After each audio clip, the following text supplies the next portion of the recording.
The Security Cabinet approving the deal. What more can you tell us about what was worked out? Well, the Israeli Security Cabinet did indeed just vote in favor of this agreement, voting that the full government, meaning the full cabinet of the Israeli Prime Minister's government, vote to approve this deal and put it in motion. And so we expect that that will be the next stage of the process here. In the next hour or two, most likely, we will see the Israeli government likely approve this agreement. That will then set in motion this process where the Israeli Supreme Court will hear petitions from Israelis who have been impacted or who are victims of the crimes of these Palestinian prisoners who are set to be released. But that is largely a pro forma process. The Israeli Prime Minister has enormous leeway to release those prisoners in a deal such as this. And so it does appear, Fred, that everything is now on track for this ceasefire agreement to go into effect on Sunday. We don't know exactly what time the ceasefire will start or what time those first hostages, three female civilian hostages, we expect to be released on Sunday. We don't know exactly what time that will happen, but it does appear as if finally, after quite a bit of uncertainty yesterday about the fate of the important context on this deal. Yeah, Israel says its forces, not the Red Cross, will transport Palestinian prisoners released under the Gaza deal to ensure Palestinians do not deviate from the strict security guidelines and refrain from any expressions of joy within Israeli territory. Remember, this is important. This is what they did. This is what Itamar Ben-Gvir made the law. Remember, during the brief truce in November 2023, Israeli police visited the homes of freed Palestinians in East Jerusalem, warning them to refrain from any display of joy. During the November 2023 truce, Itamar Ben-Gvir ordered Israeli police to use an iron fist to stop any Palestinian celebrations and said expressions of joy are equivalent to backing terrorism. Victory celebrations give backing to those human scum for those Nazis. Yeah, if you celebrate your loved ones finally coming home, even though they were held hostage by the Israeli government. This ceasefire agreement here in Israel, with a lot of political wrangling happening between the Israeli Prime Minister and his right-wing governing coalition partners, it does appear that at least now everything is back on track, that this ceasefire agreement is likely to be implemented on Sunday, and that we are on the way for a 6-week ceasefire in the Gaza Strip, one that will see the release of 33 hostages, hundreds of Palestinian prisoners released from Israeli jails, the entry of much-needed humanitarian aid. But it is important to note that until that moment, when that ceasefire goes into effect on Sunday, the war is very much still continuing in Gaza. The Israeli military is continuing to drop bombs and missiles inside of the Gaza Strip. People are continuing to be killed. More than 100 Palestinians have been killed since this ceasefire agreement was announced. And so that is the tragedy of the moment. Even as we are on our way towards better days and towards a moment of calm, 6 weeks of calm inside of the Gaza Strip, right now, people are still dying, and the final victims of this war, until that ceasefire goes into place, likely have not yet happened yet. Fred? And so, Jeremy, you mentioned there's been a lot of political wrangling for the Prime Minister Netanyahu. If this indeed goes through, gets the full support of the full body, the full cabinet, does this fortify his position, or does this still reveal vulnerabilities for him? It certainly does still reveal vulnerabilities. Itamar Ben-Gvir, the national security minister, held a press conference last night where he said that he will indeed resign from the government alongside altogether 6 seats that he and his party hold in the Israeli Knesset, the Israeli parliament, if this ceasefire agreement is approved, and that is indeed what is happening right now. That means that Prime Minister Netanyahu's margin of majority in the Knesset is going to drop from 8 seats to just 2 seats of majority.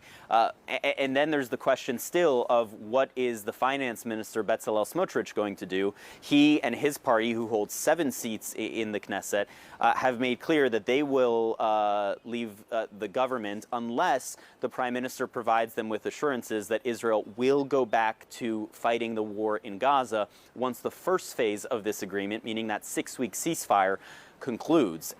All right. Jeremy Diamond, thank you so much. Both President Biden and President-elect Trump are taking credit for this ceasefire deal. Take a listen. I told them what I was doing, what I thought could happen. But what we did, we brought in the people, or going to be his national security people. We brought them in closer to tell them what was happening as we hand this off. It was so ungracious of Biden to say, oh, he did it. He didn't do anything. If I didn't do this, if we didn't get involved, the hostages would never be out. They would have never come out. Yeah, question. this video, this part is really insane. This Lawrence O'Donnell interview is so psychotic. It technically could be used as evidence if we lived in a just world. Like Joe Biden's response to why Benjamin Netanyahu convinced him to use bunker busters in a just world would be used in a Nuremberg-style trial. Like, actually, Joe Biden would be prosecuted alongside Benjamin Netanyahu, and should. But given the unlimited power that the American government has, even over international courts of justice, it's, you know, he just feels confident that he can say these things. Biden did say that this deal was one that he offered last May. Trump's envoy was at the table. We heard Biden say they invited them. Is it important, you know, who kind of gets the upper hand on credit? If you are a hostage and you are going to get your freedom back, it matters 0%. If you are Joe Biden or Donald Trump, it apparently matters a lot. And so I think, you know, Fred, what we're seeing here is sort of maybe not the best of politics, but the way politics should work, which is that I think if you're a member of the media, your job is to accurately report on what is going on. And if that is your job, then you should say the truth, which is that there was one party responsible for not agreeing to the conditions, Israel, and Donald Trump, either through additional assurances to Benjamin Netanyahu in private correspondence or through directly threatening him, was able to force Benjamin Netanyahu to concede to the terms of the negotiation that they were supposed to say yes to all the way back in the month of June or July, which was initially written out and presented by Hamas all the way back in February. I think it's ridiculous to just cast this aside as like petty disagreements between Donald Trump and Brandon. Sure, who cares? Oh, they're just trying to look for credit. Your job in the news is to address what changed, because the deal that is being implemented that Israel finally caved on after months of pushing it aside in an effort to continue bombing and killing thousands of Palestinian women and children, elderly men. There was one factor that changed in this process, in this equation. The election happened and Donald Trump became president. I wish that we had a competent legacy media that would actually investigate these matters and try to figure out, for example, what assurances Trump may have given Benjamin Netanyahu. That's what journalism is about. Was there a previous agreement that took place that would be in direct violation of American law, where Donald Trump sidestepped the Biden administration and cut a side deal with Netanyahu to continue the war? That's another question I would ask if I was a journalist. And last but not least, if that did happen, why did the Biden administration not do anything about it? Because they have an endless amount of power over Israel, knowing full well that maybe, just maybe, Donald Trump actually violated American law to cut a side deal with a foreign ally conducting this war that the overwhelming majority of voters wanted to end. Why did the Biden administration not do anything about it? Why were they completely incapable of stopping Israel's offensive siege? These would be the questions I would ask if I were a journalist. Ironically enough, the reason why I am not a journalist is why I ask these questions. Because if you are a journalist and a legacy publisher, if you ask these questions, you are no longer a journalist and a legacy publisher. That's the point. Public servants in both parties come together to get something over the finish line. And that's what we've seen with Brett McGurk, who is President Biden's longtime negotiator in the region. And with Steve Witkoff, he's a real estate developer, deeply involved in Donald Trump's inaugural, but also has been tapped as President-elect Trump's incoming envoy for the Middle East. And we saw McGurk and Witkoff kind of divide and conquer, take different meetings. McGurk sticking with the parameters of the deal that the Biden administration had been laying out and developing for months, and Witkoff using his and Donald Trump's relationship with Bibi Netanyahu to be in the room while McGurk was on the phone. Okay, that's all fine. And guess what? It seems to have worked. But Trump saying he should get all the credit, Biden bristling over that, then Trump bristling because Biden bristled. That's all politics. It's a lot of politics, and it's happening at this moment of transition. We were talking a moment ago about the politics for Netanyahu in Israel, but in the United States, obviously, this is a big political moment, the inauguration of Donald Trump on Monday.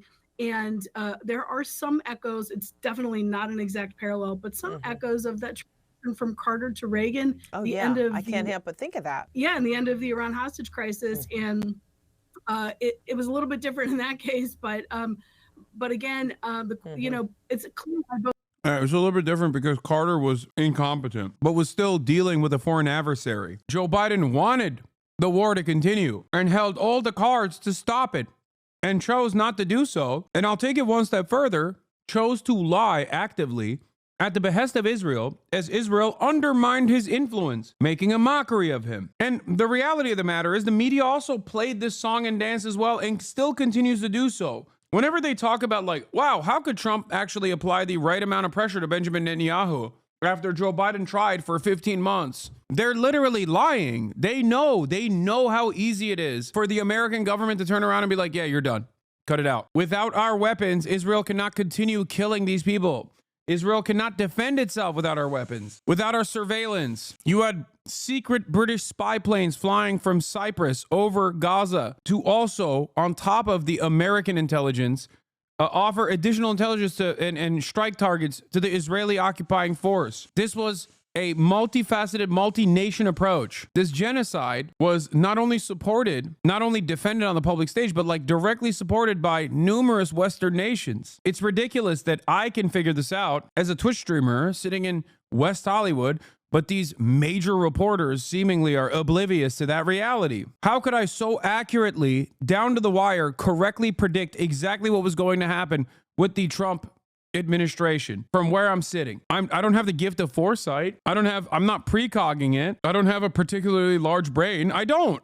I'm not a very intelligent person. So how come they can't do that? How come they can't apply a little bit of criticism, a little bit of critical thinking? Both presidents would like to take some credit for this. And I think the truth is that it's not clear whether this deal would have gotten done on this timetable, if not for the timing of the start of Trump's presidency. But it's also true that Biden's team absolutely spent months working on the details of this. And more broadly, it's true that this is not a United States war. This is a war between two other nations or governing groups. And the coverage on this matter was so bad. Like virtually all Western press just actively dropped the ball in an effort to do as much propaganda as possible that is pro-Israel in nature. And all they did was just undermine the truth. All they did was actively and deliberately brainwash their audiences into believing a falsehood. And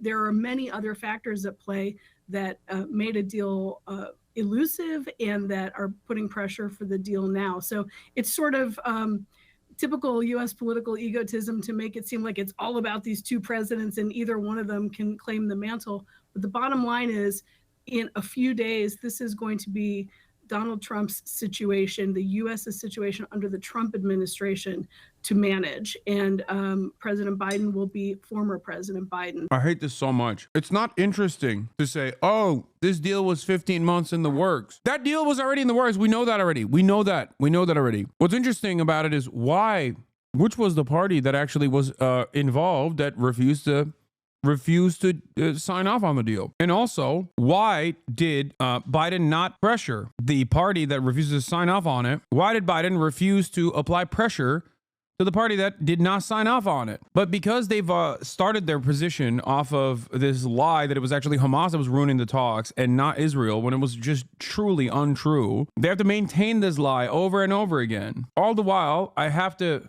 show you this. First time you said the words ceasefire to Prime Minister Netanyahu?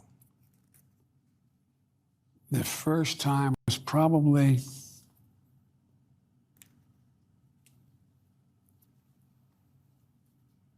when he moved really hard on the Philadelphia line and took out a hospital. Now, it's true that Sinwar and those guys were hiding beneath the hospital. The thing about Hamas is they had all their facilities underneath schools, hospitals, churches. I mean, so you Like, even after all of this countless damage has been done, this decrepit monster is still using the last remaining processing power he has in his mind before it shuts off to actively lie at the behest of the apartheid genocidal state of Israel. In his dying breath, he's gonna be like, I'm Israel, hi, Jack. In his dying breath. It started off with a lie, 40 beheaded babies, and it's still ending with a lie. Yeah, and to get them, you had to take people out. Let me put it this way. I'll just say, when I went to Israel, immediately after their attack by Hamas, 8 days later, whatever it was, and I told them we were going to help. And I said, but Bibi, I said, you can't be carpet bombing these communities. And he said to me, well, you did it. You carpet bomb, not his exact words, but you carpet bomb Berlin. You dropped a nuclear weapon. You killed thousands of innocent people because you had to in order to win a war. I said, but that's why we came up with the UN. New deals by which what we would do relative to civilians and military. So he was. Well, you did it, so why can't I? Is a crazy, childish way to approach this subject. I just know how much worse things are going to get under Donald Trump. But every time I hear or see stuff like this coming from a prominent Democrat, the previous administration's leader, I think to myself, it is virtually unconscionable to vote this back into power. To reward this with a second term is so insane to me. And I know the alternative is going to be worse. So far, that's not the case, but it will be day one.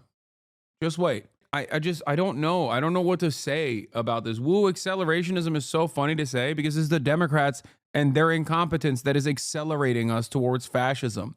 You can't say woo, accelerationism when you hear me say this, when simultaneously the Democrats that were the party that were pushing on October 6th, one day before October 7th, a new bill that would actually fund the border wall. And their message going into the election campaign was, we are the border party.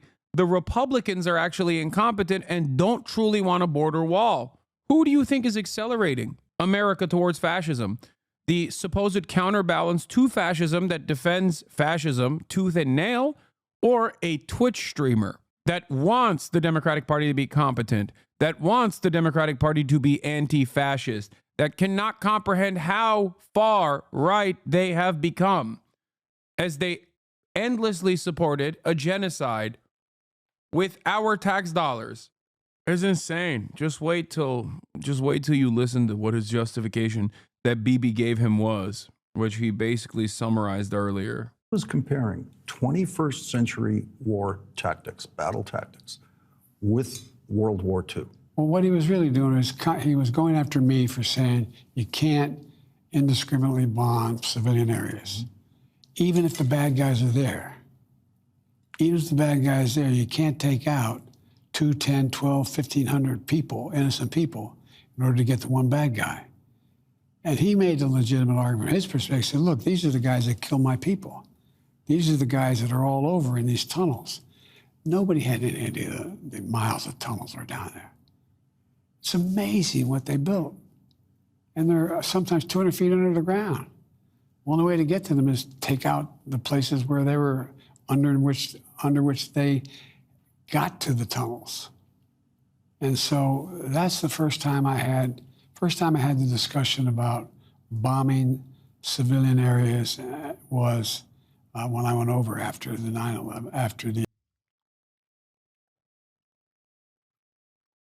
That right there is an endorsement and an admission that is a direct violation of American laws and international human rights. The President of the United States of America said that our foreign ally leadership told me, well, they're the bad guys. They killed our people. So I said it's okay that you use bunker buster bombs on top of refugee camps, on top of hospitals, on top of schools. where people were sheltering. There was never a moment where Biden was at odds with Benjamin Netanyahu. Make no mistake. That's precisely the reason why, in spite of Benjamin Netanyahu routinely making a mockery of Joe Biden over and over again, very deliberately, as I covered every single day, day in, day out, he still kept sending billions and billions of dollars of weapons, okay? Nonstop. Yeah, the massacre that occurred. So on that first trip, 10, 11 days after October 7th, you already raised the issues of how to get to a ceasefire. Well, not a ceasefire, how to prevent innocent death. Yes. And then I pushed really, really hard for more humanitarian aid to go in and ways to get it in. And look, in fairness to Bibi, he's got a tough coalition too, man. He's got the most conservative cabinet of any Israeli prime minister ever. With that, did you have reason to believe that the prime... Dog, that didn't materialize. He built it. He made the coalition. Is this guy crazy? What's happening here? It's so wild to me that no one ever justifies left-wing action this way. Oh, we got a tight coalition here in the Democratic Party. We got a lot of progressives in this slim minority. We got slim margins here. We got to abide by their wishes. That never happens. Tight coalitions and tiny margins only work in favor of the most far-right elements. Isn't that weird? Now I'm talking about American politics. Like, it's not even just Israeli politics.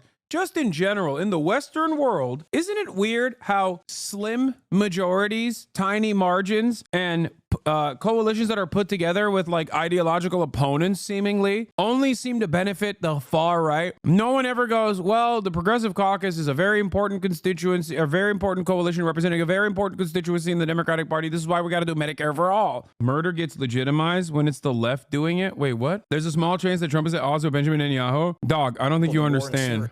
Wait, him posting sacks is crazy, but aside from Trump posting sacks here, Donald Trump doesn't like Benjamin Netanyahu. What you have to understand here is that his own personal opinion of Benjamin Netanyahu is inconsequential because he loves the $100 million that he got from Miriam Adelson. I don't think Trump likes Benjamin Netanyahu that much personally. No American politician actually has ever liked Benjamin Netanyahu. Many of them have routinely talked about how they hate him, actually. Bill Clinton, Ronald Reagan. There are plenty. It wasn't Reagan, sorry. But I think it was Clinton that like actively talked about how he hated Netanyahu, if I'm not mistaken. So Barack Obama did not like Benjamin Netanyahu, like openly did not like Benjamin Netanyahu. And Benjamin Netanyahu regularly undermined Barack Obama. But once again, Barack Obama ended up giving Israel $38 billion in additional funds to defend itself on his way out. Barack Obama, who once famously sat next to his two friends, Rashid Khalidi and Edward Said, that Barack Obama, who Benjamin Netanyahu regularly shit on for being a black Muslim, okay? That Barack Obama still ended up giving him $38 billion, giving Israel $38 billion in lethal aid. So you have to remember, regardless of the personal opinions that people have over Benjamin Netanyahu, and many American presidents have famously said he sucks, what matters more is what they end up doing for Israel. And what they end up doing for Israel is always going to be more weapons. So here.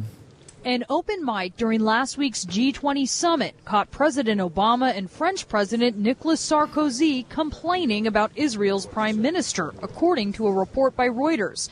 I cannot bear Netanyahu. He's a liar, said Sarkozy. Obama, according to a French interpreter who was translating his remarks, replied, you're fed up with him, but I have to deal with him even more often than you. The president didn't exactly come to the defense of Netanyahu, whom he most recently saw at the UN in September. It's not surprising, says Martin Indyk, who served as U.S. ambassador to Israel during the Clinton and Bush administrations. It reveals the inner feelings of the president towards Prime Minister Netanyahu. I don't think it's any secret that these two leaders have not gotten on, basically, from their first meeting on. And an Oval Office encounter this past May further revealed the frosty relationship between the leaders. While Israel is prepared to make generous compromises for peace, it cannot go back to the 1967 lines. That would be a generous compromise for peace. What is he even saying? Netanyahu essentially lecturing a stern-faced President Obama. Today, White House Press Secretary Jay Carney, in an off-camera briefing, would not comment on the open mic gaffe. He instead stressed the president's support of Israel, most recently in opposing a vote to give the Palestinian Authority membership in the UN's cultural agency, UNESCO, a move France supported. America's commitment to Israel's security is unshakable. It's an embarrassing incident as both the U.S. and Israel keep a close eye on regime changes in the Middle East and on the growing threat of a nuclear Iran. But, says Indyk, it may have no real effect on U.S.-Israel relations. It's unlikely. Yep. This news bit from like 2011 is literally just describing everything I just told you. Like, I summarized basically every part of this news bit. That these personality differences that have been highlighted by this mic that wasn't turned off are going to infect the coordination on Iran. If you like, the subject is too serious to be affected by personalities. They agree on the nature of the threat, and they also agree on the way to deal with it, that is by ratcheting up sanctions. Of course, this does give ammunition to President Obama's critics, namely Republicans, who That's crazy. She's still on CNN. have said he hasn't backed Israel enough. We've heard from the pro-Israel advocacy group, the Anti-Defamation League, expressing disappointment and saying this was an unpresidential exchange. They said it was anti-Semitic. The war in Syria, and you may actually hear from grown-up reporters. This is Jeffrey Sachs at Cambridge, by the way. He was there a week before me. One more. This is literally from the talk he gave at Cambridge a week before I gave a talk at Cambridge, which is crazy. This means I'm that much closer to Donald Trump.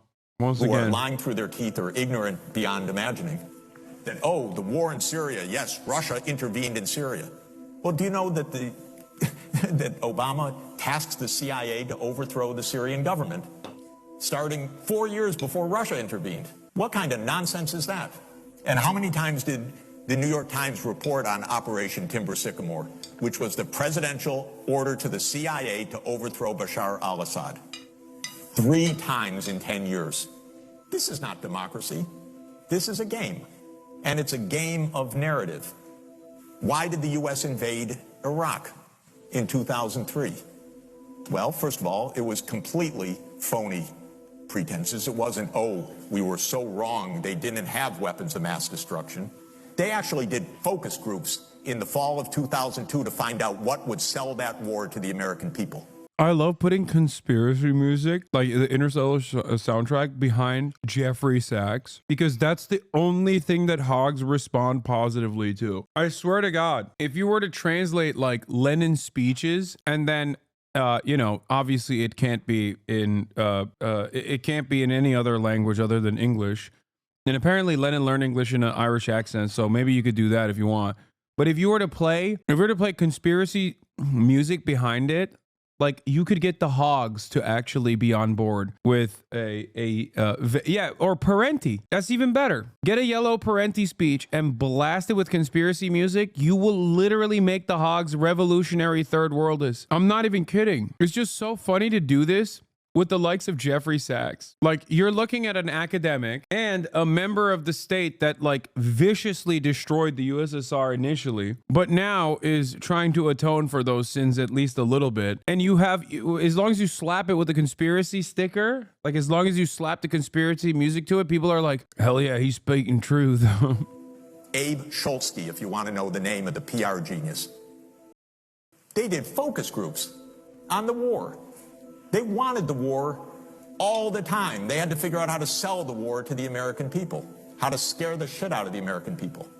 It was a phony war. Where did that war come from? You know what? It's quite surprising. That war came from Netanyahu, actually. You know that? It's weird. And the way it is that Netanyahu had from 1995 onward the theory that the only way we're going to get rid of Hamas and Hezbollah is by toppling the governments that support them. That's Iraq, Syria, and Iran. And the guy's nothing if not obsessive. And he's still trying to get us to fight Iran this day, this week. He's a deep, dark son of a bitch, sorry to tell you, because he's gotten us into endless wars, and because of the power of all of this in the U.S. politics, he's gotten his way. I don't fully agree with that. I mean, I do agree that he's a deep, dark son of a bitch, but this is a very commonly held perspective among many people that like the Ba'athist parties were taken out, or at least like Iraq and Syria were always active targets at the behest of Israel.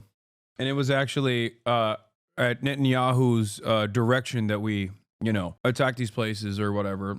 I think, especially as it pertains to Syria, like that played a role for sure. I've said this before. I think like Bashar al-Assad was not only weak, but also was a tyrant. And outside of that, even the very fact that his weakness as a leader played a role in Syria being used as a logistical hub for Iran, connecting Iran to Lebanon in Syria, through Syria, connecting Iran to Lebanon so that they could offer weapons and even manufacture weapons and give it to Hezbollah. Having said that, I think America's interests in the region are set by Americans and not by Israel, not by Benjamin Netanyahu. Doesn't sound like a good return on investment for USA. I think that even if it's not a good return on investment, it's still done for corporate interests. It's still done for weapons contracts. It's still done for oil. They think Arabs can't rise and do a revolution known as a conspiracy that the CIA did. I mean, it's not a conspiracy to say that color revolutions are often backed by the CIA, and real public dissatisfaction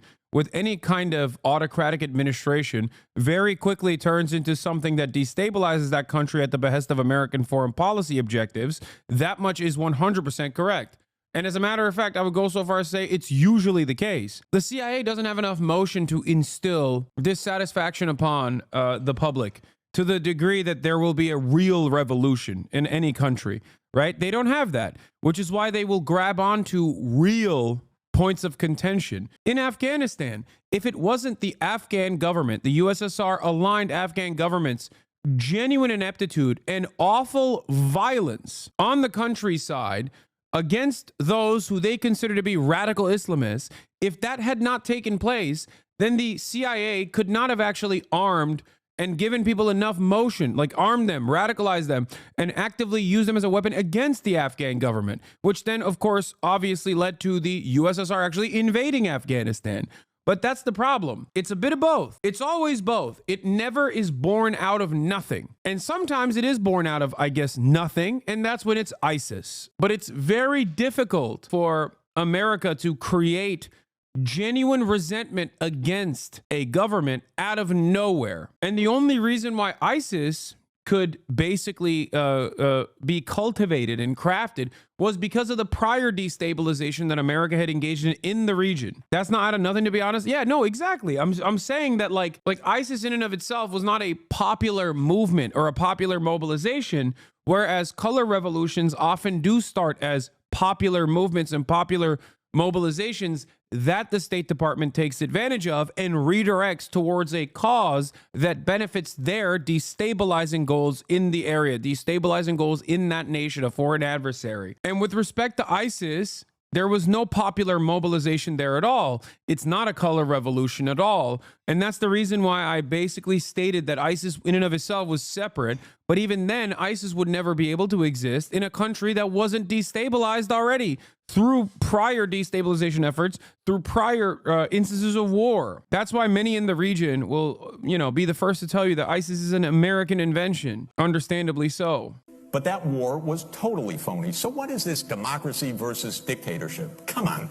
These are not even sensible terms. I am once again very jealous that right-wingers openly get to do stuff like this and say stuff like this without any scrutiny whatsoever. It's very frustrating that Donald Trump can straight up post a Jeffrey Sachs video with conspiracy music on the background where he just straight up says Benjamin Netanyahu is the reason why we went to invade Iraq, which I don't even agree with, by the way.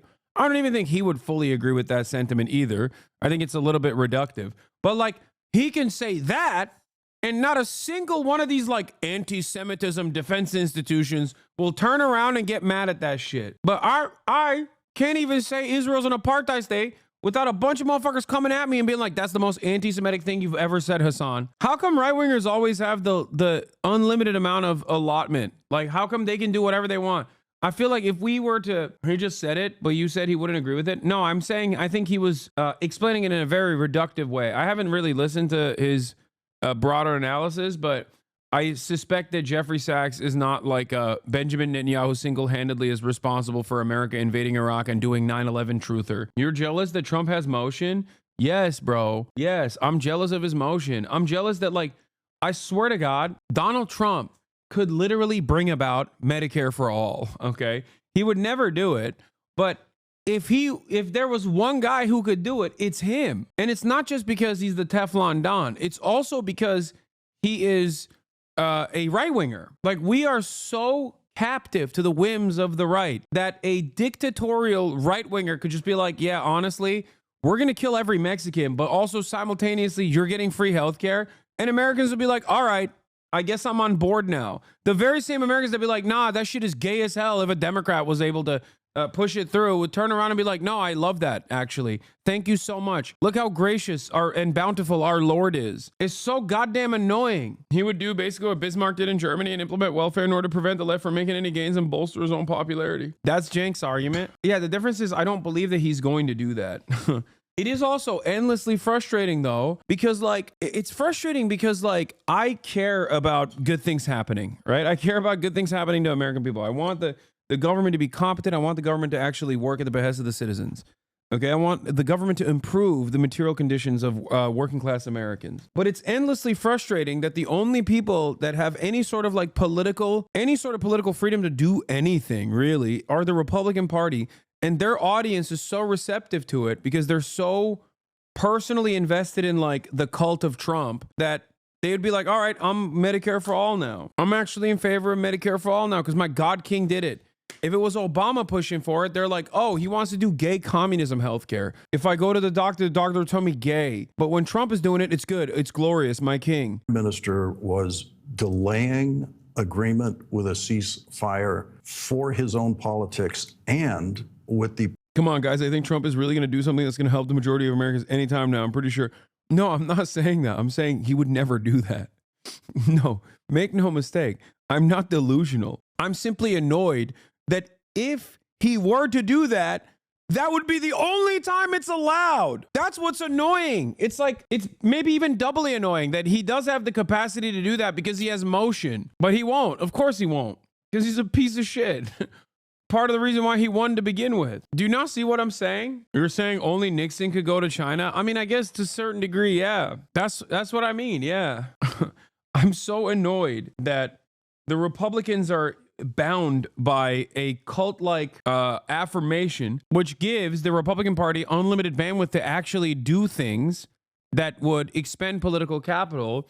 But then, even though they have that allotment, they waste it, or not waste it, but like they only use it on awful things. I would go so far as to say that Donald Trump using that political capital on pushing for a ceasefire and also maybe saving TikTok, which, you know, we'll see if he's actually going to do that or not, is literally him doing that for good things. But of course, they're going to do it for unlimited taxes for the wealthy and tariffs and all this other stupid stuff. Political knowledge that a ceasefire would help your reelection campaign or Vice President Harris's presidential campaign? No, I don't think it had to do with it to help our campaign versus Trump. I don't think that was his calculus. But I do think he's in a position where even now it takes a lot of courage for him to take on that coalition he has, because they're going to vote him out of office tomorrow. Remember, there was already the big fight about what he was going to do relative to the court, and so in fairness to Bibi, he had enormous political pressure not to do some of the things,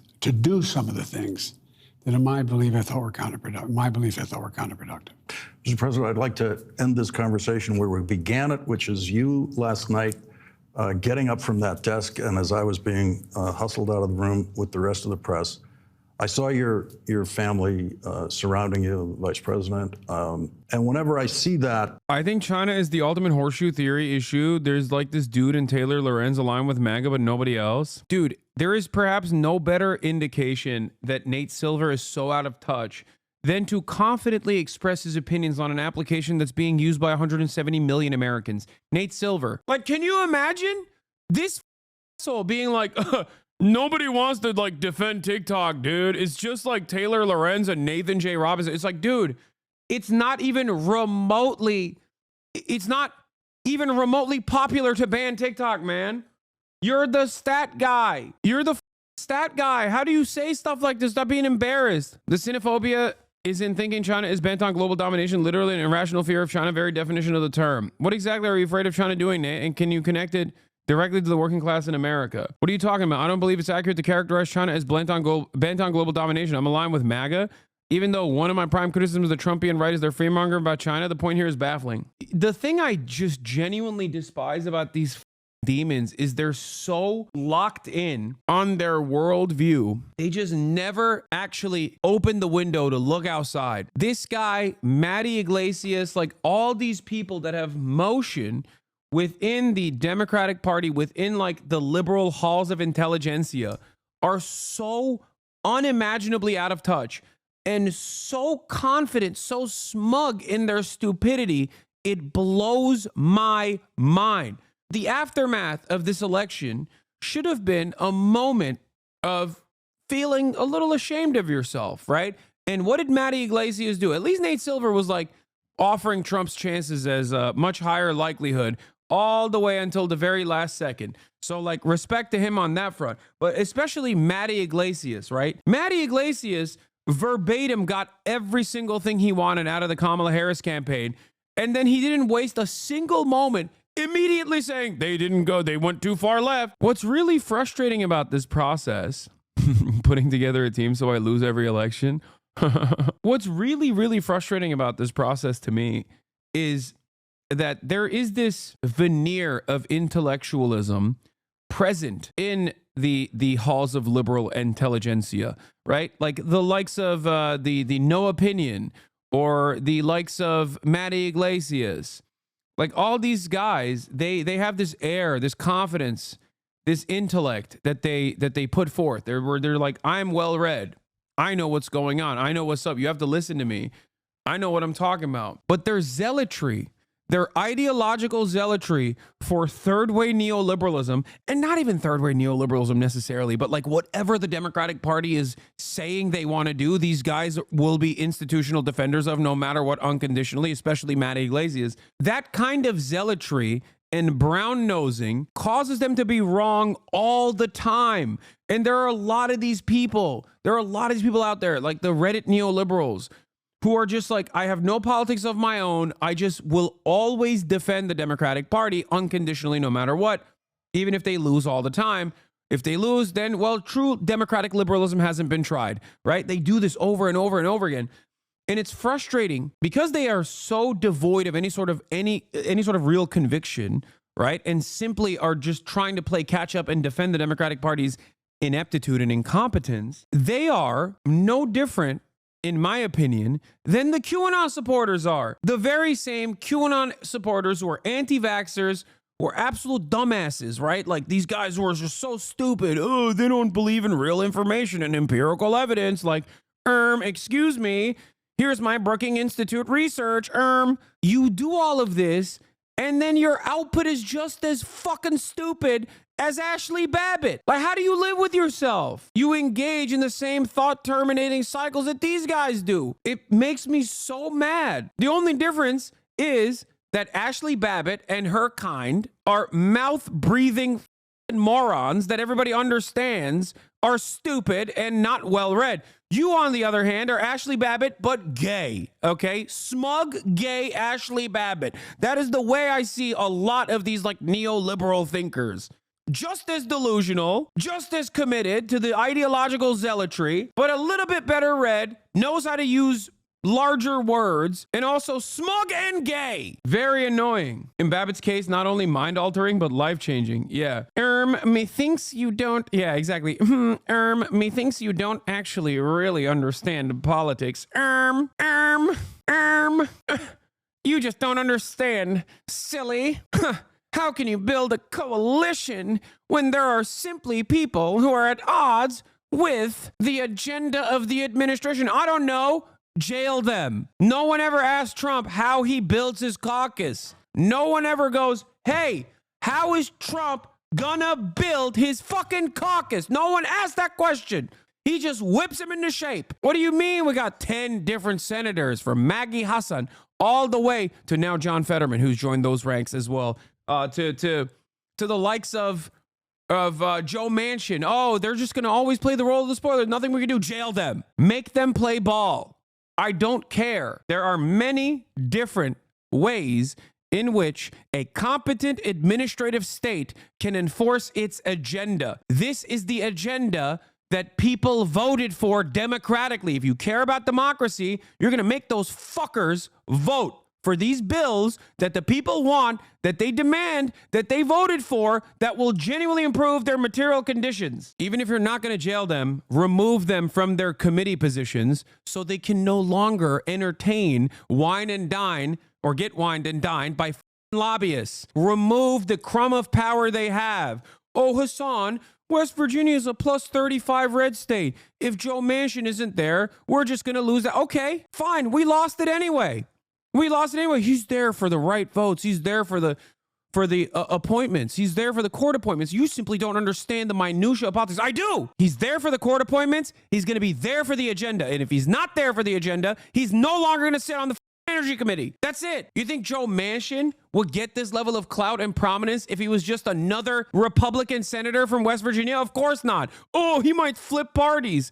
No, he has no motion in the Republican Party. The only time he has motion is if he plays the role of a spoiler in the Democratic Party. So make him commit to the goddamn Democratic Party. This is not that crazy of a statement. Same with cinema. Oh, figuratively jailed, right? Like off out of the party or really send him to jail as political prisoners. Honestly, you don't want to know what my actual opinion is. Actually, you know what? I'll say it. My opinion is that every politician is riddled, filled to the brim with a litany of different conflicts of interest that put them directly in the crosshairs of a multitude of different federal regulatory agencies. So I simply say, if someone is not playing ball, Chinese Communist Party style, utilize the regulatory agencies to make them remember that they are a real American citizen after all.